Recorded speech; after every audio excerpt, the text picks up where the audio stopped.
Imagine you had a deep sleep and after waking up, the brain is still feeling foggy. Some people attribute it to the age, and many people keep saying, I'm getting older, that's why my mind feeling dull.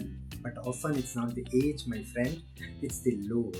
The nervous system gets weighed down and bogged down by constant stimulation, poor sleep, stress, and uninvited and recurring thoughts, which is happening constantly in our own minds. Life keeps moving, but the mind starts running in a hazy mode. The clarity is lost, the focus weakens, and the attention scatters. This isn't loss of intelligence, it's always the overload.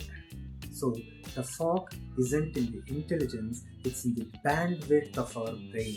So, the fog is always a reversible functional overload. Do you agree with me? If you say yes, then follow me. Thank you.